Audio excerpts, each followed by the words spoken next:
Halo Sobat Merah Putih, perkenalkan nama saya Muhammad Dimas Prasetyo dari Fakultas Hukum, Prodi Ilmu Hukum dengan NIM 13124000221. Saya akan menjelaskan apa makna demokrasi menurut DN Aidit dalam buku Menempuh Jalan Rakyat. Dalam buku Menempuh Jalan Rakyat, DN Aidit memaknai demokrasi sebagai sebuah konsep yang melampaui sekedar prosedur politik atau bentuk pemerintahan. Demokrasi bagi Aidit adalah alat perjuangan kelas, terutama untuk membebaskan rakyat tertindas, kaum buruh, tani, dan rakyat kecil dari eksploitasi yang dilakukan oleh kelas penguasa baik di tingkat nasional maupun internasional. Makna demokrasi rakyat. Aidit membedakan demokrasi rakyat dengan demokrasi liberal yang dianut oleh negara-negara kapitalis. Demokrasi liberal menurutnya hanya melayani kepentingan segelintir orang, yaitu kaum berjiwa siang atau pemilik modal yang menggunakan sistem politik untuk mempertahankan kekuasaan dan dominasi mereka atas rakyat banyak. Demokrasi semacam ini cenderung formalistis, di mana rakyat hanya dilibatkan dalam proses politik sebatas memberikan suara tanpa partisipasi nyata dalam pengambilan keputusan atau pengelolaan kekuasaan. Sebaliknya, demokrasi rakyat adalah bentuk demokrasi yang menempatkan rakyat sebagai subjek utama kekuasaan. Ini berarti rakyat, khususnya kelas pekerja dan petani, memiliki kendali langsung atas kebijakan negara dan arah pembangunan demokrasi. Rakyat bertujuan untuk mewujudkan masyarakat yang adil dan merata, di mana kepentingan mayoritas menjadi prioritas, bukan keuntungan segelintir elit. Sekarang, saya akan menjelaskan tujuan dan karakteristik demokrasi rakyat. Aidit menekankan bahwa demokrasi rakyat memiliki dua tujuan utama. Yang pertama, menghapuskan imperialisme, feodalisme, dan kapitalisme birokrat. Demokrasi rakyat harus menjalin alat untuk melawan penjajahan dalam bentuk apapun, baik itu penjajahan langsung atau kolonialisme maupun penjajahan ekonomi dan politik yang dilakukan oleh negara-negara kapitalis besar. Selain itu, demokrasi rakyat juga bertujuan untuk menghapuskan feodalisme di pedesaan yang masih membelenggu kaum tani, serta menyingkirkan praktik kapitalisme birokrat yang menciptakan kesenjangan sosial di dalam negeri. Yang kedua, membangun masyarakat sosialis. Demokrasi rakyat menurut DN Aidit berhenti pada tahap menghapuskan sistem yang menindas, tetapi juga harus menjadi jalan menuju masyarakat sosialis yang bebas dari eksploitasi manusia atas manusia. Dalam masyarakat ini, alat-alat produksi dikuasai oleh rakyat sehingga hasil pembangunan dapat dinikmati secara merata. Sekarang yaitu demokrasi sebagai alat perjuangan. Bagi Aidit, demokrasi rakyat tidak bisa diwujudkan tanpa perjuangan aktif dari massa rakyat. Partai politik yang memperjuangkan demokrasi rakyat harus menjadi alat organisasi bagi rakyat untuk memahami masalah mereka, melawan ketidakadilan, dan memperjuangkan hak-hak mereka. Demokrasi rakyat menuntut keterlibatan langsung dari rakyat dalam pengambilan keputusan, mulai dari tingkat lokal hingga nasional. Ia juga menekankan pentingnya persatuan nasional dalam memperjuangkan demokrasi rakyat. Namun, persatuan ini tidak bersifat netral, melainkan harus dipimpin oleh kekuasaan revolusioner yang memiliki visi jelas untuk memihak rakyat kecil. Dalam hal ini, Aidit meyakini bahwa Partai Komunis memiliki peran sentral sebagai pelopor dalam perjuangan tersebut.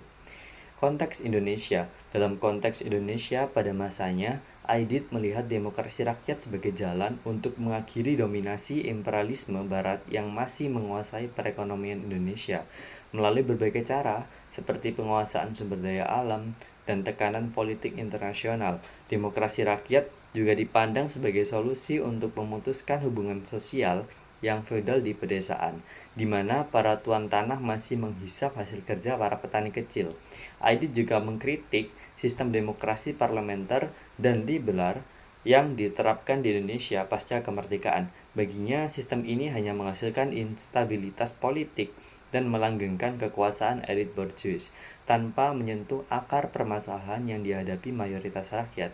Ia menyerukan perlunya pembangunan kekuatan politik alternatif yang benar-benar mewakili kepentingan rakyat. Kesimpulan saya, Dengan demikian, demokrasi menurut DNID dalam menempuh jalan rakyat adalah konsep yang sangat terkait dengan perjuangan kelas.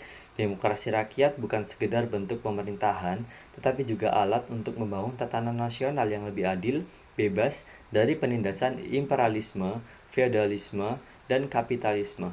Demokrasi rakyat mengandaikan partisipasi aktif dari rakyat dalam mengatur kehidupan mereka sendiri dengan tujuan akhir menciptakan masyarakat sosialis yang sejati. Pertanyaannya, apakah demokrasi itu sama ataukah tidak dengan demokrasi di Indonesia saat ini? Demokrasi rakyat yang dimaknai oleh DNID dalam menempuh jalan rakyat memiliki perbedaan yang signifikan dengan demokrasi yang diterapkan di Indonesia saat ini. Berikut adalah beberapa poin utama untuk memahami perbedaan dan persamaannya. Yang pertama, persamaan, yaitu orientasi pada rakyat. Secara prinsip, baik demokrasi rakyat versi IDIT maupun demokrasi Indonesia saat ini memiliki orientasi pada kepentingan rakyat. Demokrasi Pancasila yang menjadi dasar demokrasi di Indonesia menempatkan sila keempat, kerakyatan yang dipimpin oleh hikmat kebijaksanaan dalam permusyawaratan atau perwakilan sebagai landasan dalam mengambil keputusan demi kepentingan rakyat banyak. Yang kedua, partisipasi rakyat. Dalam keduanya, partisipasi rakyat dianggap penting. Demokrasi rakyat menekankan keterlibatan langsung rakyat dalam pengambilan keputusan. Sementara demokrasi Indonesia memungkinkan rakyat memilih wakil-wakilnya melalui pemilu yang bebas dan adil.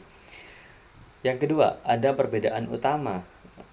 Yang pertama yaitu struktur ekonomi dan kelas. Demokrasi rakyat, IDIT menekankan bahwa demokrasi rakyat harus menjadi alat untuk menghapuskan struktur ekonomi berbasis kapitalisme dan feodalisme.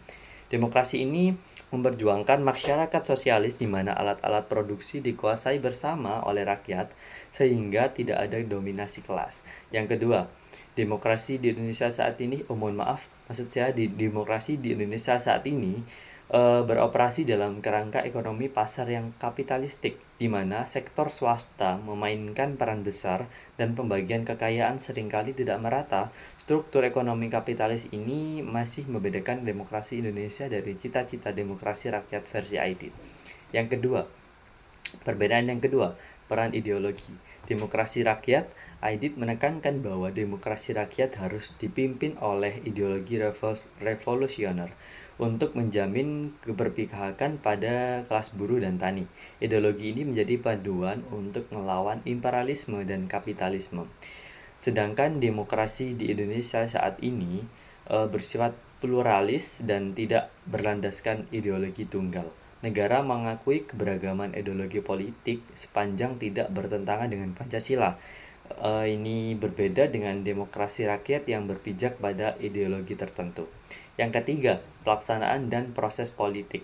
Demokrasi rakyat dalam pandangan IDIT melibatkan rakyat secara langsung dalam pengambilan keputusan dengan menolak sistem parlementer ala barat yang ia anggap sebagai alat burjuasi.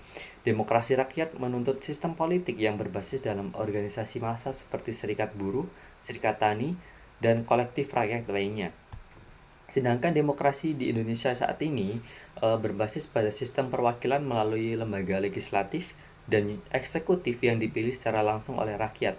Sistem ini juga mencakup pengakuan pada keberadaan partai politik yang beragam. Yang terakhir, tujuan akhir. Demokrasi rakyat dalam IDIT adalah tahap awal menuju masyarakat sosialis. Tujuan akhirnya adalah menciptakan masyarakat tanpa kelas di mana semua alat produksi dikuasai bersama oleh rakyat. Sedangkan demokrasi di Indonesia saat ini bertujuan untuk menciptakan kesejahteraan sosial yang berlandaskan Pancasila, namun tidak secara eksplisit menargetkan masyarakat sosialis atau penghapusan kelas sosial. Kesimpulan saya di sini sama atau tidak? Menurut saya tidak sama. Demokrasi rakyat ala IDIT dan demokrasi di Indonesia saat ini memiliki persamaan dalam nilai-nilai dasar seperti partisipasi rakyat dan keberpihakan pada kepentingan umum. Namun, perbedaan mendasarnya terletak pada struktur ideologi, tujuan, dan cara pelaksanaan demokrasi.